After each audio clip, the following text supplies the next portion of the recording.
Hi, my name is Olivia Vota, and this is part 2 in the series of videos we are calling Insurance for Your Starter. Alright, in part 1, I showed you how to dry your starter and the reason why, right?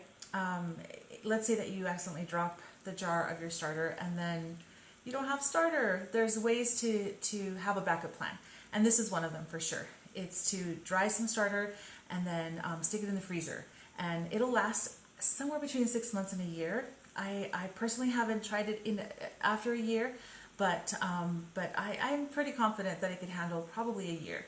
So, but we'll get to that in the next video. So this is part 2, in which we're going to reveal and show you that this is thoroughly dried.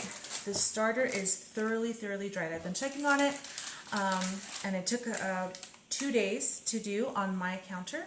But again, that's because I'm in southern Arizona and it's April and it's already warming up here. So not only is this climate very dry, but it's also already quite warm. So I'm not surprised that this only took 2 days. It might take you a little longer to do it, for your starter to dry. So what I'm going to do now is I'm just going to break it apart. It's brittle, but it's kind of hard too. The thicker parts are pretty hard. So we're just going to break it apart, and then I'm really curious about how much this is going to weigh, how many grams we have here, just for my own curiosity.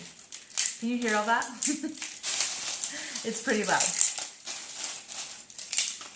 Okay, now this starter is now good to be shared with others or to be rehydrated at any point.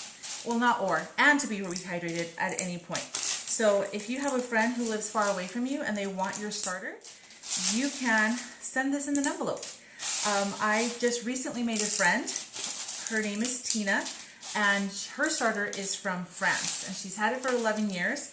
And I just think, like, how fun would it be, right, to have some of her starter if I didn't already have my own. So, okay, this is gonna work great. What I'm going to do now is weigh it on my scale.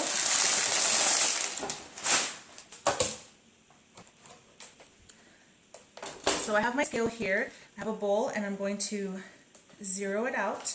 And now I'm just going to add all of these little broken pieces.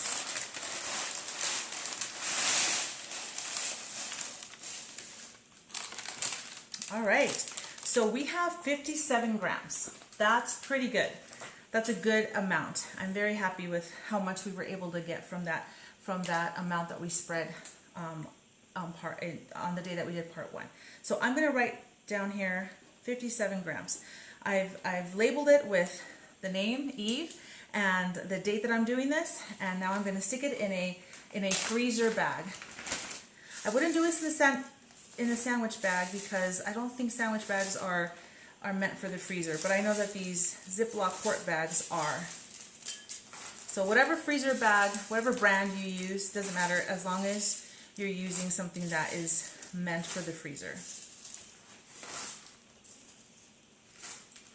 All right, this is so awesome. I have peace of mind now.